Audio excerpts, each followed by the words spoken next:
একজন দর্শক লিখেছেন, আমি ব্যারিস্টার সারোয়ারের সাথে একটা অনুষ্ঠানে বলছেন, বিশেষ সহকারী মুনির হায়দার মেহেরপুরে অঘোষিত সরকার। তার কথায় মেহেরপুরের কোর্ট চলে।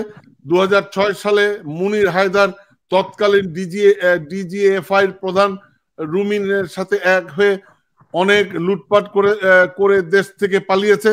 সেই মুনির হায়দার আজ ইউনূসের বিশেষ সহকারী। এইবার বুঝেন সরকারের বাকিদের কি অবস্থা। সাকিব, এই 13 বছরে আমরা বাংলাদেশে যেতে পারি নাই। এই মুনির হায়দার প্রতি বছর বাংলাদেশে কিভাবে গেছিল বলেন? উনি প্রতি বছরে বাংলাদেশে শেখ হাসিনার সময় কিভাবে গেছিল। আজকে মুনির হায়দার প্রধান সহকারী। আমি এবার বাংলাদেশে যে অনেক, আমি তার ফোন দিচ্ছি, ফোন ধরে না। আমি তাকে ফোন করেছি, ফোন ধরে না। ঠিক আছে, এই মুনির হায়দার আমরা জানতাম। এই যে আমাদের ইলিয়াস বলেছিল যে সে হচ্ছে DGFI paid agent.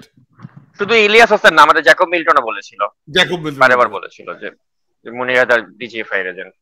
DGFI agent. আপনি ডিজিএফআই এর পয়সা খাইছেন। আপনি শেখ হাসিনার আমলে প্রতি বছর বাংলাদেশে গেছেন।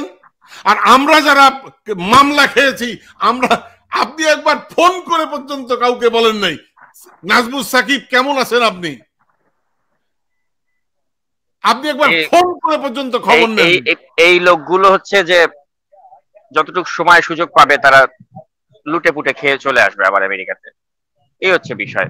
তাহলে এই আলী রিয়াজ তার একমাত্র ভক্ত এই মুনির হায়দারকে বিশেষ সহকারী করেছে। এই দুইজন মিলে এই অষ্টডিম্ব প্রসব করেছে 25টা রাজনৈতিক দলকে নিয়ে।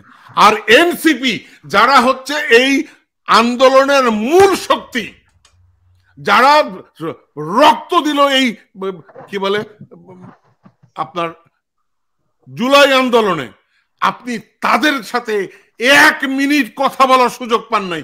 আপনার মতো অপদার্থ আর কে আছে?